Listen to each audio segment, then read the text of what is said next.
तो आज हम लोग बात करते हैं जीपी के कुछ प्रैक्टिस क्वेश्चन के बारे में, ठीक है। तो यहाँ पर क्या दिया हुआ, the sum of the series this up to n terms, यानी कि एन टर्म्स तक आपको दिया हुआ है, ठीक है। आपको सम निकालना है, sum up to n terms. तो सबसे पहले बात करते हैं 2 + 22 + 222, ठीक है। इसी तरीके से ये कहाँ तक है, अप टू एन टर्म्स तक है, एन टर्म्स। तो ये बहुत स्टैंडर्ड क्वेश्चन है, जैसे आपको 3 + 3 आ जाए, ठीक है, या फिर कुछ ऐसा क्वेश्चन आए तो ये भी इसी तरीके से सॉल्व होगा, या फिर अगर 6 वाला आ जाए, ठीक है, तो भी ये कुछ इसी तरीके से सॉल्व होगा। तो आप एक क्वेश्चन देखिएगा तो ये भी क्वेश्चन बन जाएगा, ये भी क्वेश्चन बन जाएगा, ठीक है। तो सबसे पहला काम इसमें आपको 2 को कॉमन ले लेना है। क्या करना है, 2 को कॉमन ले लेंगे। 2 कॉमन ले लेंगे तो क्या आ जाएगा, 1 1 1 1 1 1 1 1 1, ठीक है।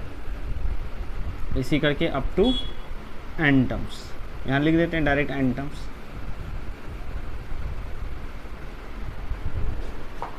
अब क्या करेंगे, अब यहाँ से आपको 9 से डिवाइड और 9 से मल्टीप्लाई करना पड़ेगा, ठीक है। यहाँ क्या करेंगे, 9 से मल्टीप्लाई, तो यही 9 सबसे मल्टीप्लाई हो जाएगा, ठीक है। इसको हम डायरेक्ट यहाँ पर कर देना 9 से मल्टीप्लाई, तो ये कितना हो जाएगा, 99 + 99 + 999 अप टू एन टर्म्स तक, ठीक है। अब ज़रा ध्यान दीजिएगा, तो ये हो गया 2/9 इंटू, यहाँ पर हम इसको लिख सकते हैं 10 - 1। पहले तो ये सीरीज़ जीपी में नहीं था, इसीलिए हम इसको जीपी में बनाने का कोशिश कर रहे हैं, ठीक है। 10 - 1 9 होता है, इसको लिख सकते हैं 100 - 1, बिल्कुल लिख सकते हैं। इसको लिख सकते हैं 1000 - 1 अप टू एन टर्म्स। और ज़रा ध्यान दीजिएगा, तो इसको हम लिख सकते हैं 10 पे पावर 1 - 1, है कि नहीं। और इसको लिख सकते हैं 10 पे पावर 2 - 1, 100 को लिख सकते हैं 10 पे पावर 2, 1000 को लिख सकते हैं 10 टू द पावर 3 - 1, ठीक है। ये कैसे जाएगा, अप टू एन टर्म्स तक जाएगा। अब 2/9, अब जितना 10 वाला है पावर वाला सबको एक साथ लेके जाइए, तो 10 पे power 1 + 10 to the power 2 + 10 to the power 3 up to, ऐसे करते करते एन टर्म्स तक। कहाँ तक जाएगा, एन टर्म्स तक। और सब में क्या बच जाएगा, -1, ठीक है। ध्यान दीजिएगा, तो क्या हम इसको एक साथ ले लेते हैं, और जितना -1 वाला इसको सबको एक साथ ले लेते हैं। हर जगह देखिए आपको क्या बचेगा, -1 -1 -1 अप टू कहाँ तक जाएगा, ये ऐसे चलते जाएगा अप टू एन टर्म्स तक जाएगा, ठीक है। अब ज़रा ध्यान दीजिएगा, अच्छा एक चीज़ और, यहाँ माइनस है हर जगह, हम माइनस को कॉमन ले लेते हैं, ठीक है। तो यहाँ माइनस आ जाएगा और ये सारा प्लस हो जाएगा, ठीक है। इसी करके एन टर्म्स तक, यहीं तक लिखिए, क्योंकि हर बार 3 ही टर्म लिख रहे हैं, तो 3 ही टर्म लिखिए, ज़्यादा बेहतर रहेगा, ठीक है। अब क्या करेंगे, अब ज़रा ध्यान दीजिएगा, तो ये जीपी में आ रहा है, ठीक है। ये किस में आ रहा है, जीपी में आ रहा है, ठीक है। तो इसका sum up to n terms क्या हो जाएगा, एस एन का फॉर्मूला क्या होता है, a × 1 - r to the power n upon 1 - r, है कि नहीं। तो यहाँ कॉमन रेशियो क्या है, कॉमन रेशियो निकाल लीजिए, 10 to the power 2 / 10 to the power 1, यानी कि 2 में से, यानी कि r का वैल्यू कितना है, 10 है कि नहीं। तो यहाँ पर हम लोग रख देते हैं, r का वैल्यू पता चल गया, फर्स्ट टर्म भी यहाँ पता चल गया, a क्या है 10, तो यहाँ फॉर्मूला लगा देंगे a इंटू, यानी कि 10 × 1 - r to the power n, तो r यहाँ पर है 10, 10 टू द पावर n हो जाएगा, है कि नहीं, अपॉन क्या हो जाएगा, 1 - 10, है कि नहीं, 1 - 10, अगर यहाँ पर आप थोड़ा सा और बेहतर फार्मूला लगाते तो ये वाला लगा देते। कौन वाला? चाहे तो आप ये भी यूज़ कर सकते हैं या फिर आप ये भी यूज़ कर सकते हैं।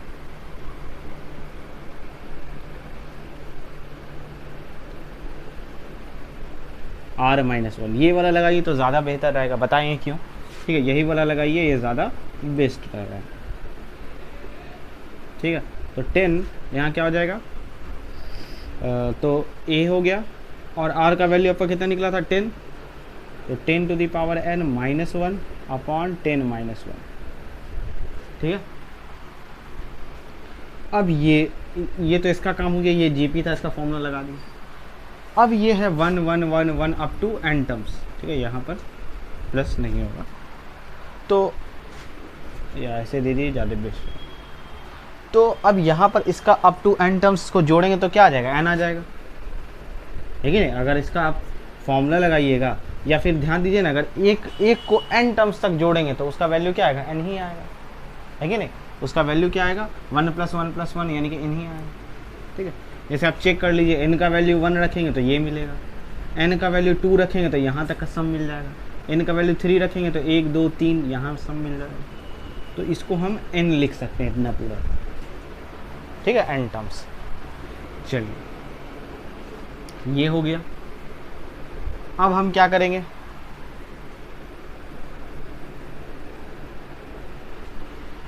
Two by 9। ठीक है, ऐसा कीजिए, ये हो गया आपका 10 टू द पावर n -1, और ये हो गया आपका क्या? 9 -n। इसका जो हो गया आपका फाइनल आंसर हो गया यही। ठीक, अब आप अच्छा पहले इसको यहाँ तक नोट कर लीजिए, उसके बाद कुछ आप बताएंगे। ठीक है, ये सम ऑफ n टर्म्स का फॉर्मूला हो गया, इसको नोट कर लीजिए। तो यहाँ पर थोड़ा सा देख लीजिएगा एक चीज़, कि अब आपको इस टाइप का जो भी क्वेश्चन आता है कहीं पे प्रॉब्लम नहीं होगा। जैसे अगर ध्यान दीजिए, बहुत लोग इसको आप लोग रट भी सकते हैं। ठीक है, यानी कि वैल्यू इसका याद रख सकते हैं।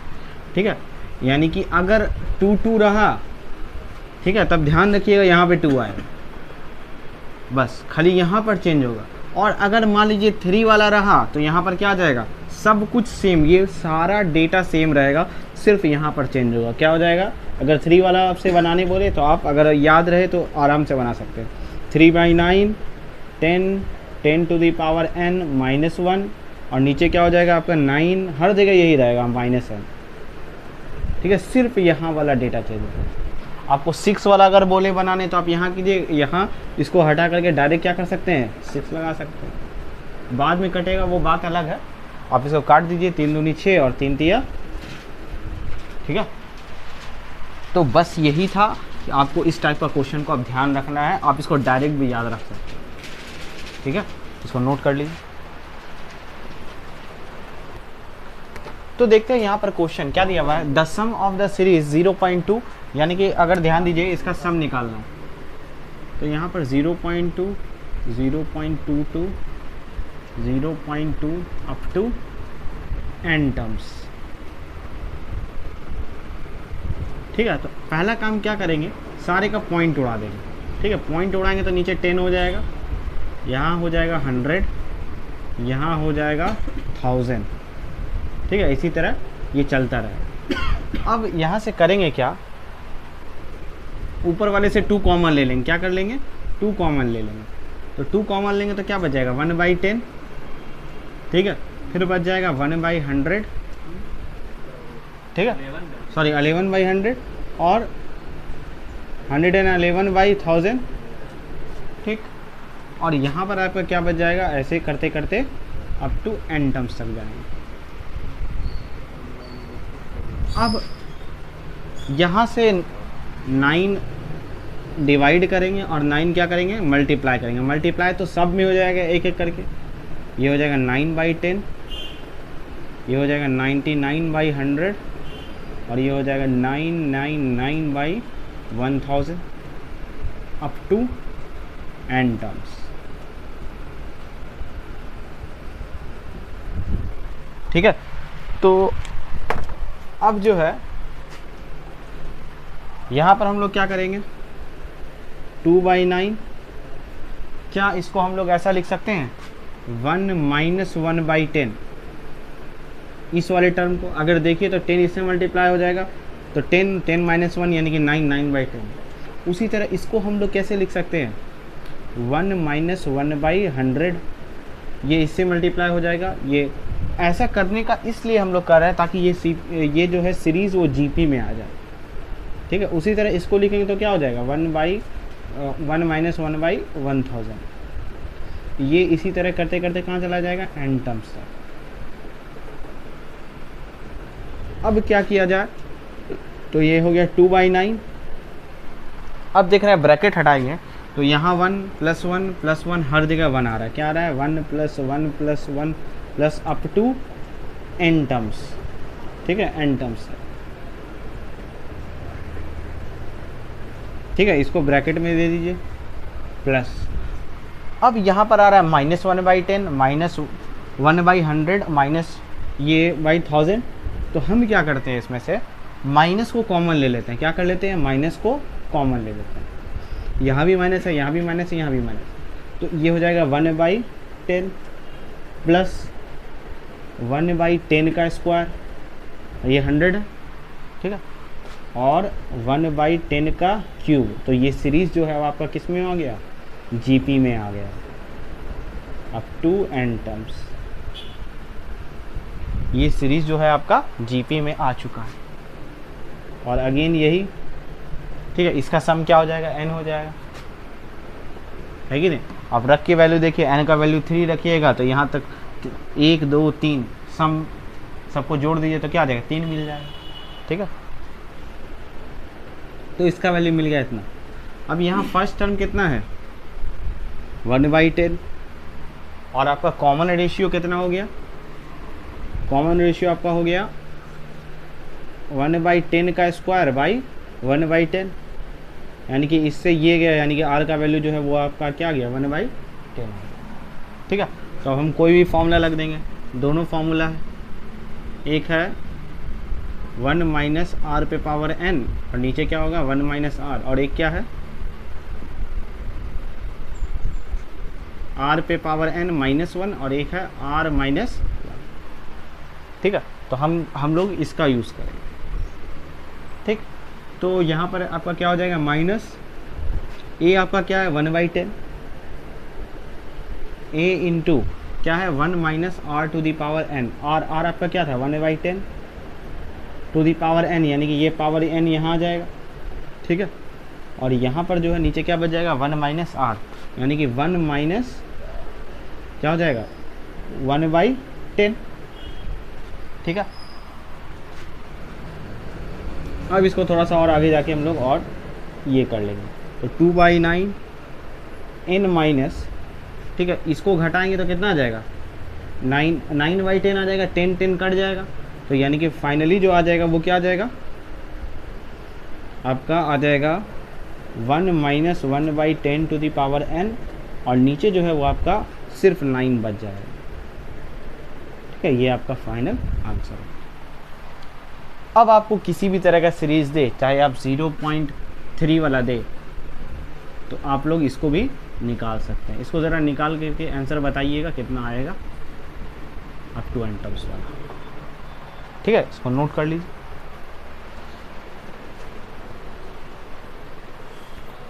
तो देखते हैं यहाँ पर क्या दिया हुआ है, if the ratio of sum of first 3 terms and the sum of first 6 term. ये बात बहुत इंपॉर्टेंट है, ठीक है। यानी कि रेशियो दिया हुआ है सम ऑफ 3 टर्म्स और सम ऑफ 6 टर्म। तो रेशियो कितना दिया हुआ है 125/152। तो आपको कॉमन रेशियो निकालना है, ठीक है। तो फॉर्मूला ऐसा क्या लगा देंगे a r to the power n, ठीक है। n का वैल्यू यहाँ पर 3 है, तो 3 - 1 अपॉन r - 1, ठीक है। ये हो गया इसका S3 का। इस 6 का क्या लगाएंगे r - 1 इज इक्वल टू क्या हो जाएगा 125/152। यहाँ से r - 1 गया, a से a गया, क्रॉस मल्टीप्लाई कर दीजिए, यानी कि बच क्या गया r³ - 1 और नीचे r to the power 6 minus 1, 125 और 152। ऐसा लिख सकते हैं r क्यूब माइनस 1, इसको लिख देंगे r टू दी पावर 3 का होल स्क्वायर माइनस 1, और यहाँ पर क्या हो जाएगा 125 और नीचे क्या हो जाएगा आपका 152। तो ये हो गया r क्यूब माइनस 1 और यहाँ क्या हो जाएगा a square minus b square. तो एक बार आपका क्या हो जाएगा a प्लस बी, ठीक है, या फिर ऐसा कीजिए a माइनस बी लिख दीजिए और एक बार a प्लस बी लिख दीजिए, ठीक है। ये हो गया 125 अपॉन 152। तो यहाँ से ये गया, तो यानी कि 1/r क्यूब प्लस 1 का वैल्यू कितना आ गया 125 अपॉन 152। दोनों तरफ से इसको उलट दीजिए, तो r cube plus 1 is equal to क्या हो गया 152 अपॉन 125, ठीक है। तो r क्यूब का वैल्यू क्या हो गया 152 अपॉन 1 माइनस 25 माइनस 1, ठीक है। तो अब r cube is equal to, इसका एलसीएम ले लेंगे 152 माइनस 125, नीचे 125 और नीचे हो गया आपका क्या, यहाँ आ गया 27, यहाँ आ गया आपका 27 और नीचे आ गया 125। तो ये 3 का क्यूब है और ये 5 का क्यूब है। तो ये गया, यानी कि r का वैल्यू जो है वो आपका फाइनल 3/5 आ गया इसका फाइनल आंसर, ठीक है। तो इसको आप लोग नोट कर लीजिए। तो देखते हैं यहाँ पर क्वेश्चन आपको दिया हुआ if this is equal to s minus 2 to the power 11, then आपको s का वैल्यू निकालना है, ठीक है। तो सबसे पहले देखते हैं ये सीरीज़ है किस में। ये सीरीज़ जो है आप ये जो है ये GP में, तो कैसे पहचानिएगा, तो इसका कॉमन रेशियो हर बार चेक कीजिए 3/2 आ रहा है, ठीक है। यहाँ भी चेक कीजिएगा तो यहाँ भी 3/2 आ रहा है। अगर आपको नहीं पता तो वो वाला मेथड आप लगा करके निकाल सकते हैं, ठीक है। कॉमन रेशियो 2 पे power 9 into 3 to the power 1 by 2 to the power 10, इससे क्या आ जाएगा कॉमन रेशियो आ जाएगा, ठीक है। A2/A1 करके या T2/T1 करके। तो यहाँ से आपका वैल्यू क्या आ जाएगा 3/2 आ जाएगा, है कि नहीं, ये आपका 3/2 आ जाएगा। तो यहाँ भी देखिए फिर क्या आएगा, यहाँ भी अगर आप इसको 3/2 से मल्टीप्लाई कीजिएगा तो यही टर्म आ जाएगा, यहाँ भी 3/2 से मल्टीप्लाई कीजिएगा तो यही टर्म आ जाएगा, ठीक है। तो ये सीरीज़ जो है देखिए अगर आप ध्यान दीजिएगा तो कहाँ तक जा रहा है, मान लीजिए यहाँ पे क्या था 3 पे पावर 0, ठीक है, 3 पे पावर 1, 3 पे पावर 2, कहाँ तक गया है 3 पे पावर 10 तक, 0 से स्टार्ट हुआ और 10 तक गया, यानी कि टर्म टोटल कितना है, यानी कि n का वैल्यू जो है यहाँ पर 11 है, ठीक है। 0 से स्टार्ट हुआ है और यहाँ 10 तक गया, यानी कि टर्म जो है 11 है। और a जो है आपको गिवन है यहाँ पर 2 टू दी पावर 10, ठीक, यानी कि अब यहाँ प्लस है, ठीक है, यानी कि सम ऑफ 11 टर्म्स का फॉर्मूला क्या हो जाएगा a into r to the power n minus 1 upon r minus 1 is equal to क्या दिया हुआ है s minus 2 to the power 11, यही दिया हुआ है ना। अब इसका फॉर्मूला लगा देंगे, a का वैल्यू कितना है r का वैल्यू आपका कितना है 3/2, n का वैल्यू यहाँ पर क्या हो जाएगा आपका 10 हो जाएगा, ठीक है। n का वैल्यू हो जाएगा 11 और माइनस 1 और नीचे r का वैल्यू आपका यहाँ पर क्या है 3/2 माइनस 1 इज इक्वल टू क्या हो जाएगा s minus 2 to the power 11। अब देखिए 3/2 माइनस 1 यानी कि 1/2, 1.5 में से 1 घटा देंगे आधा बचेगा, ठीक है। अब ये 1/2 ऊपर चला जाएगा तो यहाँ 2 टू दी पावर क्या हो जाएगा 11, है कि नहीं। नीचे वाले को सबको उठा के नीचे से 1/2 आया, ऊपर कर दिए, पावर ऐड हो गया, ठीक है। और यहाँ पर अगर एलसीएम ले लीजिएगा तो क्या हो जाएगा 3 पे पावर 11 माइनस 2 पे पावर 11 और एलसीएम क्या हो जाएगा 2 टू दी पावर 11, है कि नहीं। नीचे से तो सारा चीज़ ख़त्म हो गया, s minus 2 to the power 11, तो यहाँ पे 2 पे पावर 11 और यहाँ ये गया, है कि नहीं। यहाँ बच क्या गया 3 पे पावर 11 माइनस 2 पे पावर 11 इज इक्वल टू क्या गया s minus 2 to the power 11। अब इसको कंपेयर कर लेंगे, यहाँ से s का वन कितना आ गया 3 टू दी पावर 11, तो यहाँ से s का वैल्यू क्या आ गया 3 टू दी पावर 11, यही s तो आपको निकालना था, ठीक है। तो फाइनल आंसर जो है आपका D जो है वो करेक्ट हो जाएगा, ठीक है। ये जो है नेक्स्ट लेवल क्वेश्चन है, नोट कर लीजिए।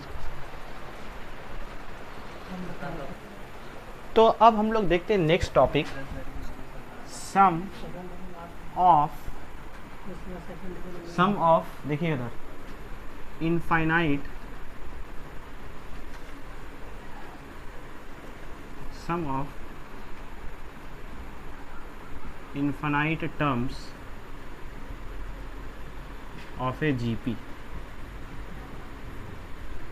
ठीक है, ये क्या होता है?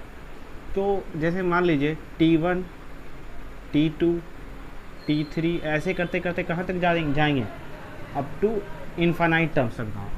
ठीक है, पहले था कि n टर्म तक जाते थे तो फॉर्मूला दूसरा होता था। ठीक है, यानी कि ए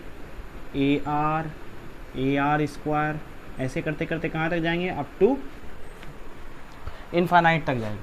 तब इसका जो फॉर्मूला हो जाएगा, ठीक है, ये s इज इक्वल टू जो फॉर्मूला हो जाएगा वो आपका क्या हो जाएगा? a/1 minus are. और इसमें जो r का वैल्यू रहेगा वो हमेशा क्या होगा? Less than 1। ठीक है, ये हम लोग देखेंगे क्वेश्चन में। ठीक, तो ये आपका सम ऑफ इनफाइनाइट टर्म का फॉर्मूला होगा। ठीक है, तो देखते हैं अब हम लोग properties of GP. Properties of GP, सबसे पहला कि अगर कोई चीज़ जीपी में है, जैसे मान लीजिए 2 4 6 8 10, ठीक है, ये जीपी में है। ठीक है, तो अगर इसमें कोई फिक्स नंबर से मल्टीप्लाई किया जाए सारे टर्म में, तो हम क्या कर रहे हैं? 3 से मल्टीप्लाई कर रहे हैं सारे टर्म में, तो 3 2 6, ठीक है, और 4 3 12, ये 18, इसी तरह करते करते, यानी कि कोई भी नंबर से मल्टीप्लाई अगर हम करते हैं तो नेक्स्ट जो हमको मिलेगा वो भी क्या होगा? जीपी में है। ये जीपी में है तो ये भी क्या होगा? जीपी में। यहाँ सिर्फ ध्यान रखिएगा मल्टीप्लिकेशन अलाउड है। ठीक है, सेकंड प्रॉपर्टी, ठीक, अगर ए बी सी अगर जीपी में हो, ठीक है, तो इसका b square is equal to क्या हो जाएगा? ए सी हो जाएगा। या फिर कहीं पे हम लोग इसको b इज इक्वल टू क्या लिखते हैं? रूट ए सी लिखते हैं। ये कैसे हुआ? तो हम लोग जानते हैं कि ए पी में कॉमन रेशियो सेम होता है, तो b by A is equal to क्या हो जाएगा? c बाई बी, है कि नहीं, कॉमन रेशियो से, और ये इससे मल्टीप्लाई हो जाएगा b स्क्वायर a इंटू सी, यानी कि b यही चीज़ है। ठीक है, तो ये इसका प्रूविंग हुआ। तो ये आपको ध्यान रखना है। दूसरा प्रॉपर्टी, ठीक। अच्छा, पहले इसको नोट कर लीजिए, फिर हम लोग नेक्स्ट प्रॉपर्टी देखते हैं। तीसरा प्रॉपर्टी क्या है? तो अगर कोई नंबर जीपी में 2 4, ठीक है, 8 16, अगर ये जीपी में, ठीक, तो अगर हम इसका रेसिप्रोकल कर दें, यानी कि 1/2 1/4 1/8 1/16, तो ये भी किस में आएगा? जीपी में आएगा। ठीक है, क्या ये भी किस में आ जाएगा? जीपी। हम लोग चेक कर लेते हैं। आर का वैल्यू देख लीजिए, यहाँ पर हर बार क्या है? 1/2, है कि नहीं? यहाँ भी अगर चेक कीजिएगा तो आर का वैल्यू क्या आ जाएगा? 1/2। यहाँ भी चेक कीजिएगा तो हर बार कॉमन रेशियो हर बार सेम आ रहा है। चौथा प्रॉपर्टी, अगर मान लीजिए 2 4 8 16 ये जीपी में है, किस में है? जीपी में। ठीक, तो अगर इसका हर टर्म का हम स्क्वायर कर देते हैं, यानी कि 2 का स्क्वायर कर दिए, यानी कि हम क्या कर रहे हैं? स्क्वायरिंग कर रहे हैं। ठीक है, 2 का स्क्वायर कर दिए 4, 4 का स्क्वायर 16, 8 का स्क्वायर 64। ठीक है, तो ये हमेशा 16 का स्क्वायर 256, ये भी हमेशा किस में आएगा? जीपी में है। देख लीजिए ना, यहाँ इसको हमेशा 4 से मल्टीप्लाई हो रहा है, यहाँ ये हमेशा क्या हो रहा है? 4 से मल्टीप्लाई हो रहा है। ठीक है, यहाँ भी ये 4 से। ठीक, इसको नोट कर लीजिएगा। तो चौथा नंबर हम लोग प्रॉपर्टी देखते हैं। ठीक, अगर मान लीजिए 2 4 8 16 32, अगर ये एपी में हो, सॉरी जीपी में हो, तो हमेशा इसका, सॉरी, फर्स्ट वाला टर्म और लास्ट वाला टर्म, इसका हमेशा मल्टीप्लाई आपका क्या आएगा? 64। ठीक है, और इसका भी मल्टीप्लिकेशन कीजिएगा तो भी क्या आएगा? ये आपका 64 आएगा, लेकिन बीच वाले टर्म को छोड़कर, ठीक है। यानी कि फर्स्ट टर्म और लास्ट टर्म, फिर second term, second last term, सबका मल्टीप्लिकेशन क्या आएगा आपका, इक्वल आएगा, ठीक है। 5th number properties. अब जैसे आपको क्वेश्चन में दिया और जैसे आप लोग एपी में पढ़े थे कि फर्स्ट टर्म को हम लोग मानते हैं, अगर आपको क्वेश्चन में दिया हो थर्ड टर्म, 3 टर्म आपको लेना है तो आप क्या लेते थे, a plus D, A minus D. वैसे जीपी में भी है, ठीक है। इसको हम लोग बोलते हैं selection term of a GP, selection term of a GP. यानी कि इसमें जब आपको टर्म सेलेक्ट करना हो तो अगर थर्ड टर्म बोले, यानी कि 3 टर्म का अगर बात करें तो आप क्या लीजिएगा, पहला टर्म जो लीजिएगा वो लीजिएगा ए आर, ठीक है। सेकंड टर्म जो लीजिएगा वो ए, और थर्ड टर्म लीजिएगा वो आप ए आर लीजिएगा, ठीक है। और अगर फोर्थ टर्म का बात किया जाए, ठीक है, फोर्थ टर्म का अगर बात किया जाए तो आप लीजिएगा ए आर क्यू, ठीक है, ए आर, फिर sorry a by r, a r, और यहाँ ए आर क्यू, ठीक है। यानी कि आपको 4 टर्म जब भी बोला जाए क्वेश्चन में तो आपको इस तरीके से लेना है। नेक्स्ट, अगर 5th टर्म बोला जाए तो आपको कुछ इस तरीके से लेना है, ए बाई आर स्क्वायर, ठीक, ए आर, ए और ए आर और ए आर स्क्वायर, ठीक है। यानी कि इसको हम लोग सिलेक्शन टर्म, और इस चीज़ में जो कॉमन रेशियो होगा वो हमेशा आर होगा, ठीक है। और इसमें जो कॉमन रेशियो हमेशा निकालिएगा वो 2r होगा, ये कॉमन रेशियो का बात होगा, ठीक है। कॉमन रेशियो कैसे निकालते हैं, वही a2/a1 करके, तो यहाँ भी क्या निकलेगा 2r, और यहाँ भी अगर कीजिएगा तो यहाँ भी आपका क्या आ जाएगा, ये आपका r ही निकलेगा, कॉमन रेशियो, ठीक है। इसको नोट कर लीजिए।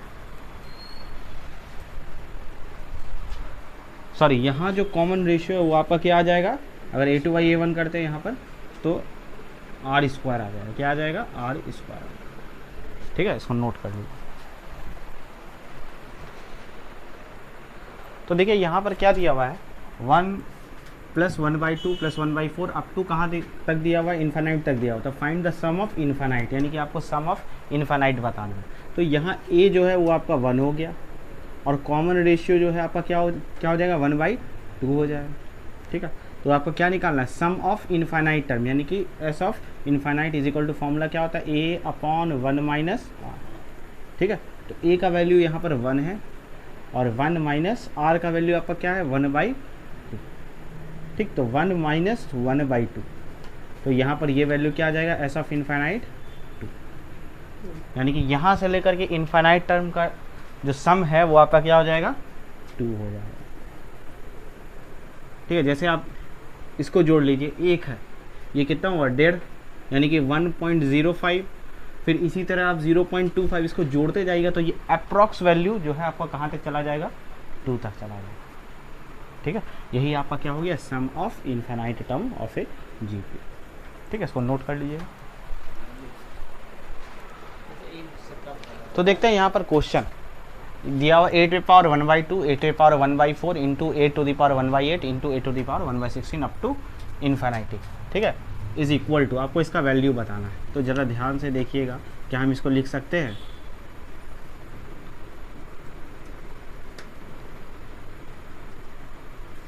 अप टू, ठीक है, बिल्कुल लिख सकते हैं, क्योंकि सारा मल्टीप्लाई में तो पावर क्या हो जाए, ऐड हो जाएगा। अब ऊपर वाला जो है ये आपका किस में है, ये इन्फानाइट जीपी में, देख लीजिए यहाँ इन्फानाइट लगा हुआ है, ठीक है। तो इसका फॉर्मूला क्या होता है, ए का वैल्यू 1/2 a/1 - r, यही ना होता है, 1 - r, r का वैल्यू यहाँ हम लोग निकाल लेते हैं, क्या होगा 1/4 / 1/2, तो 2 2 4, यानी कि r का वैल्यू 1/2, ठीक है। तो a⁴ 1/2 अपॉन, यहाँ भी क्या आ जाएगा, 1 में आधा घटाएंगे तो 1/2, यानी कि पूरा का पूरा कट गया, यानी कि 8 पे पावर क्या आ गया 1, और 8 पे पावर 1 का वैल्यू क्या हो जाएगा 8, तो ऑप्शन बी जो है वो करेक्ट।